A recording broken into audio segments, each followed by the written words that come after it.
Hello from my tent at Omega. I'm about to take a nap. We had a busy morning in the workshop and yeah, I could use it. I'm really tired. I think the more you do, or I do, release work where I become aware of stuff and old patterns and old stories and stuff that feels heavy, and I allow myself energetically to release them, I get tired. I can feel my own tiredness. So I'm looking forward to a nap. But I wanted to share really quick what has been up for me the last 24 hours. So since my last video, I had a tarot reading with this woman, and I totally manifested it because I had her last year and she was amazing, and I totally said I'm going to get her again this year, and she was sold out when I got here, but I had the woman look again and there was one spot open. Manifested it. And she's amazing, totally right on about everything. But the thing that stuck out to me most, and what she spent most of the time in the session talking about, was my yin and yang energy. We all have, that yin yang energy in us that is polar opposites, right? The yang is very much into the doing and making and action, and more masculine energy, making things happen and figuring it out and creating and doing. And the yin energy is much more receptive and feminine energy and intuitive and quieter and spacious and still. And she was talking about how mine are out of balance, and that basically is the core of any of the struggles in my life. That she says, you're a really powerful manifester and you're really good at setting yourself up for success, but you've been mostly relying on your yang energy to make it happen.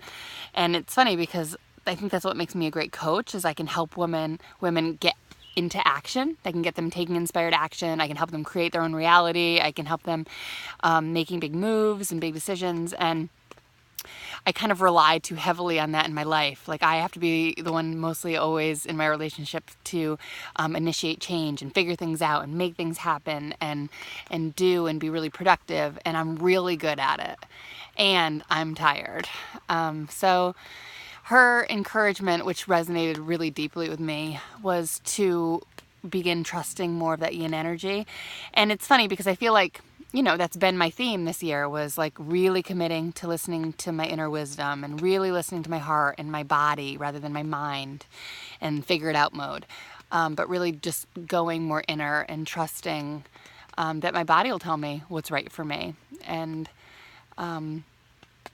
so it's that's always already been in process. But what was really neat about this reading was she kind of personified these energies, the yin, she made a woman, and the yang, she made a man. She talked about how they interact together, and it was really crazy, and because it was really parallel to my current relationship, the ways we interact and the things that we do. And she talked to both these energies, and she had them come together and really begin sort of trusting each other more and communicating more. And it was really interesting because I felt that this union happened inside of me, this really profound peace and connection happened inside me with these energies.